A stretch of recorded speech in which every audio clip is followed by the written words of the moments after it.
Hello, আমি সুস্মিতা বলছি। আপনারা ভালো আছেন তো? আমিও ভালো আছি। হ্যাঁ, সবার আগে আমার অনুরোধটা আপনাদের কাছে রাখি, সেটা হলো আমি ভিডিও করতে চলেছি একটা নতুন ধরনের ভিডিও। সেটা যদি আপনাদের পছন্দ হয় এবং যদি প্রশ্ন থাকে অবশ্যই আমাকে করবেন, এবং লাইকিং হলে সেটাও আমাকে লাইকিংয়ের টিক দেবেন, এবং পছন্দ হলে সাবস্ক্রাইব করে না থাকলে আমাকে সাবস্ক্রাইব করবেন, এটা আমার অনুরোধ। ঠিক আছে, তাহলে আমি আমার নতুন একটা ভিডিও যেটা শুরু করতে চলেছি তার টপিকটা হলো সেটা হলো প্রতিযোগিতা। এই প্রতিযোগিতা শব্দটার গুরুত্বতা বা মূল্যতা প্রচুর রাখে সমাজে বা দেশে বা রাজ্যে, তাই না? এখন কথা হচ্ছে প্রতিযোগিতাটা কাকে বলছে। প্রতিযোগিতা হলো একজনের জয় আর অন্যজনের পরাজয়। হ্যাঁ, শুধু তা না, প্রতিযোগিতা একটা নির্দিষ্ট লক্ষ্যকে কেন্দ্র করে জয়ের দিকে পৌঁছানোর যে লড়াইটা একের সঙ্গে অপরে করে। কোনো একটা জিনিসকে কেন্দ্র করে, কোনো একটা পয়েন্টকে, কোনো একটা বিষয়কে কেন্দ্র করে এক পক্ষের সঙ্গে অপর পক্ষের যে লড়াইটা চলে সেটাই হলো প্রতিদ্বন্দ্বিতা অর্থাৎ প্রতিযোগিতার মধ্যেই পড়ছে সেটা। হ্যাঁ, এখন প্রতিদ্বন্দ্বিতা হলো কি, যে অংশগ্রহণকারীরা একে অপরের বিরুদ্ধে শুধুমাত্র লড়াই করে না, তারা কিভাবে লড়াই করছে, সরাসরি করছে, কখনো কখনো পরোক্ষভাবে তারা লড়াই করে থাকে, সেটাকেই বলছে আমরা প্রতিযোগিতা। প্রতিযোগিতা একটা নির্দিষ্ট ফলাফলে পৌঁছানোর চেষ্টা করে, সেটা হলো জয়ের ফলাফল। প্রতিযোগিতা এমন একটা জিনিস যেটা কোনো একটা নির্দিষ্ট ফলাফলের উপরে তারা পৌঁছানোর চেষ্টা করে, সেইটাই হলো প্রতিযোগিতা। এখন প্রতিযোগিতা বিভিন্ন রকম হয়ে থাকে। যেমন আপনি দেখুন, একজন ব্যক্তি অন্য ব্যক্তির বিরুদ্ধে প্রতিদ্বন্দ্বিতা করে। যেমন কীভাবে প্রতিদ্বন্দ্বিতা করে? খেলার ক্ষেত্রে প্রতিদ্বন্দ্বিতা হয়ে থাকে। শুধু খেলা না, খেলা বলতে বিভিন্ন রকম খেলা, ক্রিকেট খেলা বলুন, ফুটবল বলুন, ভলিবল বলুন, দাবা বলুন, বিভিন্ন রকম এই খেলার মধ্যে হয়ে থাকে। তাছাড়া হ্যাঁ, দলগত প্রতিযোগিতা থাকে।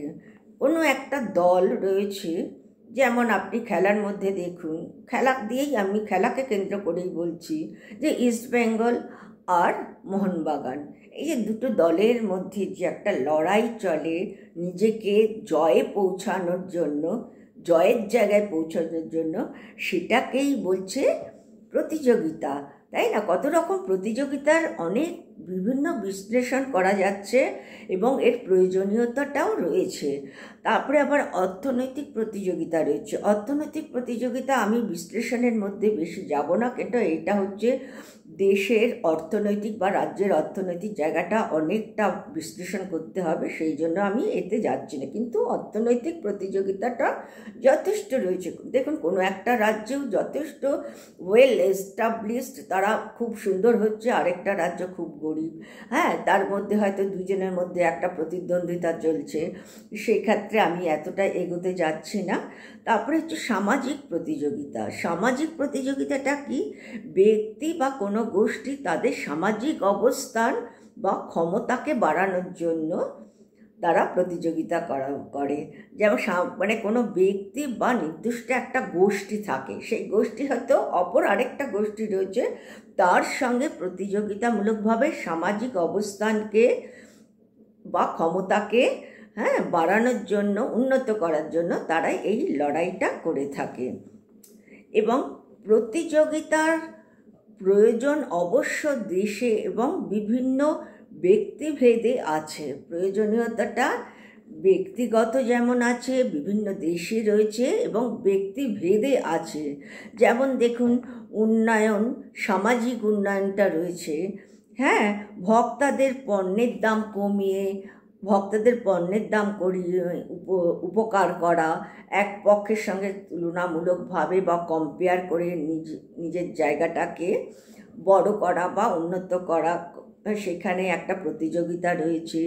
দেশে বা রাজ্যে অর্থনৈতিক উন্নয়নের প্রতিযোগিতা রয়েছে, বিভিন্ন রকম প্রতিযোগিতা শুধুমাত্র পার্টিকুলার কোনো একটার উপরে হয় না, বিভিন্ন রকম জায়গার মধ্যে প্রতিযোগিতা থাকে। এমনকি ব্যক্তিগত বা পেশাগত বিকাশের উন্নতির জন্য প্রতিযোগিতা থাকে। পেশাগত বলতে কোনো কোম্পানির সঙ্গে এক কোম্পানির সঙ্গে অন্য কোম্পানির একটা প্রতিযোগিতামূলক দ্বন্দ্ব বা প্রতিদ্বন্দ্বিতা চলে আসে, কে কতটা আগে যেতে পারবে। তাহলে প্রতিদ্বন্দ্বিতা বলতে আমরা প্রতিযোগিতার মধ্যেও কিছুটা রাখতে পারি, কিন্তু এর অপকারিতা কিন্তু যথেষ্ট।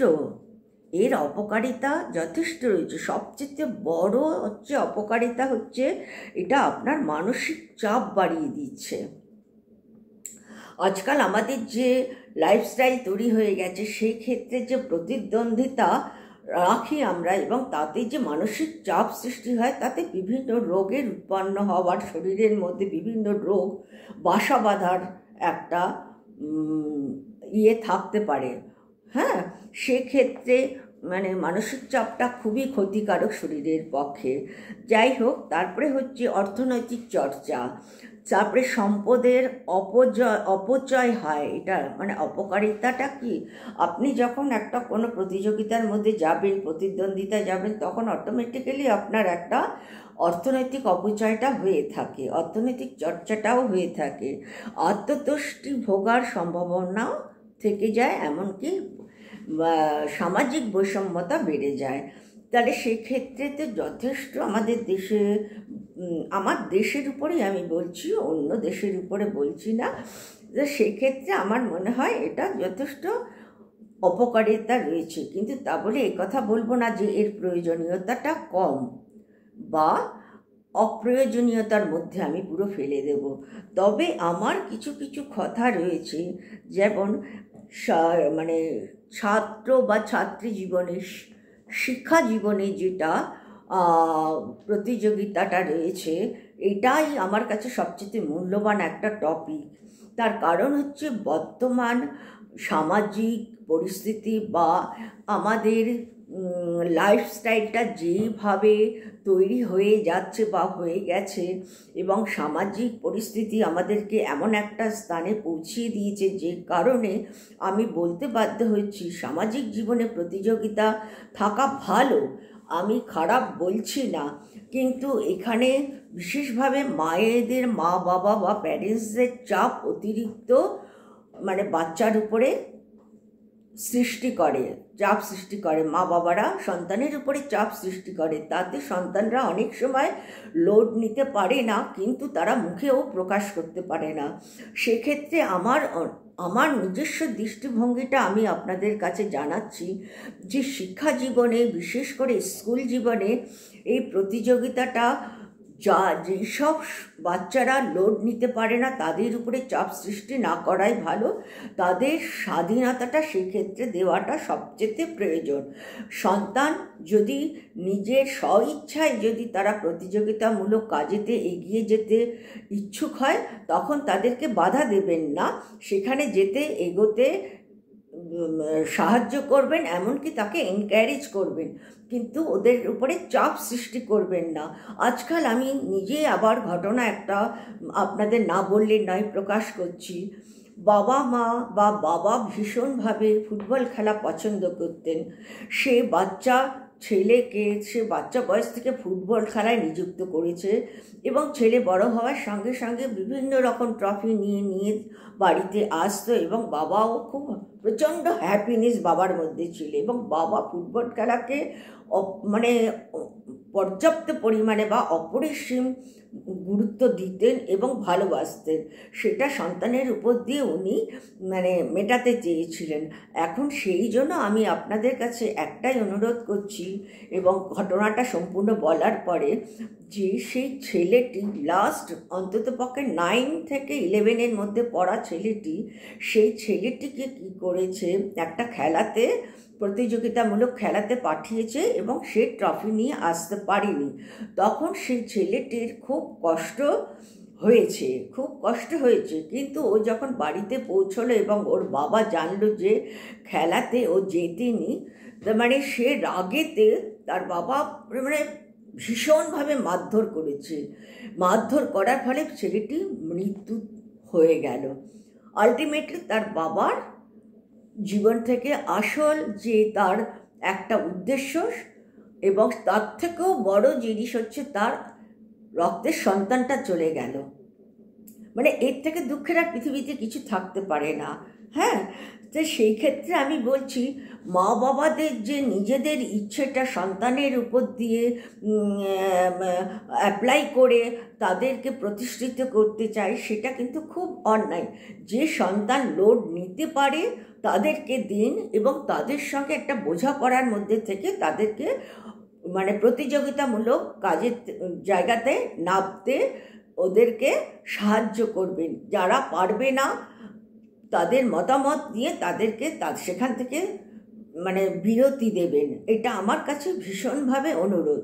কিন্তু এই কথা বলছি না যে শিক্ষাক্ষেত্রে প্রতিযোগিতা ক্ষতিকারক। বিশেষ করে শিক্ষামূলক এবং পড়াশোনার ক্ষেত্রে অপর্যাপ্ত হয় এটা, যেটা বাচ্চারা প্রচুর মানে ঘটনা এরকম যে মা বাবা মানে এমন মানে খারাপ রেজাল্ট করাতে এমন বকাবকি মারধর করে, আলটিমেটলি তারা সুইসাইড করতে বাধ্য হয়। এই যে মানে তার মা সন্তানের ভেতরের যে কি প্রতিক্রিয়া হচ্ছে বা হতে পারে সেটা প্রকাশ করার মতন সন্তানের সাহসটা থাকে না তার মা বাবার কাছে। তারা এতটাই কন্ট্রোলে রেখে দেয়। সেখানে তো তাকে একটুখানি স্বাধীনতা দেওয়া দরকার, যাতে আপনারাও বোঝেন এবং সন্তানও বোঝে। তাহলে আমার এই প্রতিযোগিতার মূল্যটা কোথায় থাকছে? আমি যখন সন্তানকেই হারিয়ে ফেলছি, তাহলে আমার এই প্রতিযোগিতার দরকার কি? সেক্ষেত্রে আমি বলছি, স্কুল আমার এই প্রতিযোগিতামূলক টপিকটা রাখার মেন উদ্দেশ্য হলো মানে শিক্ষা জীবনে কোনো সন্তানদের চাপ সৃষ্টি করে যাতে তাদের প্রতিযোগিতাতে পাঠাবেন না, কোনো রকমভাবে পাঠাবেন না। তাদের এনকারেজ করুন, কিন্তু কোনোটাই অতিরিক্ত না, সবটার মধ্যে একটা লিমিটেশন রাখবেন। মার্জিতভাবে প্রতি মুহূর্তে তাদেরকে সাপোর্ট দেবেন, করতে না পারলে এগোবে না, এই সাপোর্টটা রাখবেন। তা বলে এই কথা বলছি না তাদের ক্ষতি করুন, সেটা আমি বলবো না, কিন্তু শিক্ষাক্ষেত্রে এই জিনিসটা রাখা খুব দরকার। প্রতিযোগিতামূলক আরও আছে তো, যেমন হাতের শিল্পকলা, হাতের কাজের উপরে, ক্রাফট ওয়ার্কের উপরে, আঁকার উপরে আমি করেছিলাম। আমি আমার স্কুলকে আমি ফার্স্ট করিয়েছিলাম আমার আঁকা দিয়ে, মানে একটা নতুন ধরনের নতুন টাইপের আঁকা। এখনও পর্যন্ত সেই আঁকা আমি কোথাও দেখিনি বা পাইনি, পাবো না। হয়তো আমি যদি প্রকাশ করি বা ভিডিও করি তখন তারা হয়তো কেউ শুরু করতে পারে, কিন্তু খুব টাফ জব এটা। যাই হোক, তারপরে আপনার গানের ক্ষেত্রে প্রতিযোগিতা করতে পারে। গানের ক্ষেত্রেও অনেক সময় অনেকে ডিসকারেজ হয়ে যায় মেন্টালি। হ্যাঁ, যদি জিততে না পারে প্রতিযোগিতায়, সেটা হওয়ার মতন মানসিকতাটা সন্তানকে যে কোনো কম্পিটিশনে যখন পাঠাবেন তাদেরকে খুব শক্ত মাইন্ড তৈরি করতে হবে আপনাদের শুরু থেকে, যাতে তোমার মানসিক চাপ সৃষ্টি না হয় এবং চাপে পড়ে তুমি এই কাজটা করবে না, করতে না পারলে পিছিয়ে যাবে কিন্তু এগোবে না এরকম কম্পিটিশনে। আর যদি ওরা লোড নিতে পারে এবং আপনারা যদি মনে করেন যে হ্যাঁ আমার মেয়ে সাকসেসফুল হবে, এবং খুব ক্যাজুয়ালি তাদেরকে প্রতিযোগিতায় পাঠাবেন। আজকালকার দিনে বিভিন্ন রকম প্রতিযোগিতা, আমরা টিভিতে বিভিন্ন রকম সঙ্গীতের প্রতিযোগিতা, ড্যান্সের প্রতিযোগিতা, আঁকার প্রতিযোগিতা, মানে বিশেষভাবে দুর্গাপূজা উপলক্ষে আঁকার প্রতিযোগিতাটা হয়। আপনারা তাহলে চিন্তা করুন কত রকম প্রতিযোগিতা আছে, আপনারা তার মধ্যেও পাঠান, কিন্তু লোড দেবেন না, চাপ সৃষ্টি করবেন না, আর ডিসকারেজিং কথা বলবেন না জিততে না পারলে। সবাই কি সব কিছু পারে? আমি কি আমার যতটা যোগ্যতা আমি কি নিজেকে প্রতিষ্ঠিত করতে পেরেছি? পারিনি। আমি হয়তো পারিনি, সেখানে আমার দুঃখ হয়তো রয়েছে, কিন্তু তার জন্য কি আছে, তাতে কি আছে? কিন্তু আমার মেন্টাল স্যাটিসফ্যাকশন আমি জানি, এটাই যথেষ্ট। তো অতএব সেক্ষেত্রে সন্তানদের ক্ষেত্রে শিক্ষামূলক প্রতিষ্ঠানে থাকাকালীন, অর্থাৎ পড়াশোনা করাকালীন সন্তানদের কোনো কম্পিটিশনে ওভারলোড দিয়ে তাদেরকে এগোতে চাপ সৃষ্টি করবেন না, এটা অসম্ভব ক্ষতিকারক সন্তানদের জন্য। এইটাই আমার কাছে বিশেষ বলার দরকার ছিল। এটাই আমার ছিল মেন টপিক, যে প্রতিযোগিতা।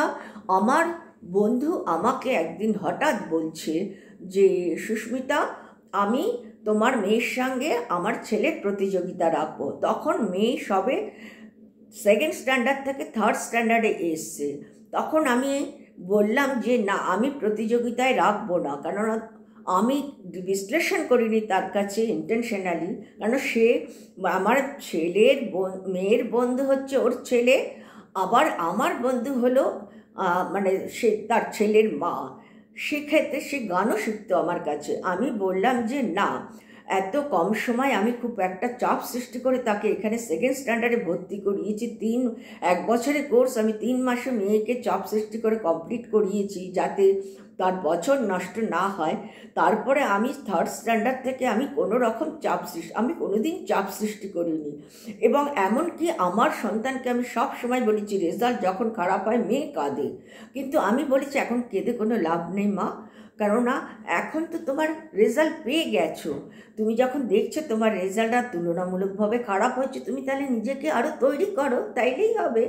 কিন্তু এখন কেঁদো না, এখন কেঁদে কোনো লাভ নেই, তুমি তার জন্য নাম্বার বাড়াতে পারবে না। এবং আমি তো তোমাকে বকিনি, তোমার উপরে তো আমার অভিযোগ নেই। আমি পড়াশোনা চলাকালীন আমি বলি ঠিকভাবে পড়ো, তুমি পড়ো না কেন, এইটাই বলতাম, আর কিছু না। এভাবে আমি সন্তানকে এতটা জায়গায় বড় করে তুলেছি। ঠিক আছে, আমি সেই উপমাটা দিচ্ছি বা উদাহরণটা দিলাম। প্রতিযোগিতার ক্ষেত্রে একটাই আমার কথা, বিশেষ করে সন্তানদের বা শিক্ষামূলক প্রতিষ্ঠানের ক্ষেত্রে, যে মানে সন্তান যাতে অতিরিক্ত চাপের মধ্যে থেকে, মানসিক চাপের মধ্যে থেকে তারা কম্পিটিশনে না এগোয়। কম্পিটিশন মানে এই না যে আমি প্রতিষ্ঠিত জিতলে আর আমি অপ্রতিষ্ঠিত না জিতলে, তা না, ওটা সম্পূর্ণটাই ভাগ্যের ব্যাপার থাকে। হ্যাঁ, ঠিক আছে, তাহলে আমার যে বলার যে উদ্দেশ্যটা আমি আশা করি বলতে পেরেছি আপনাদের কাছে। আশা করি আপনাদের ভালো লাগবে। প্রণাম নেবেন, নমস্কার নেবেন, ভালো থাকবেন। ওকে।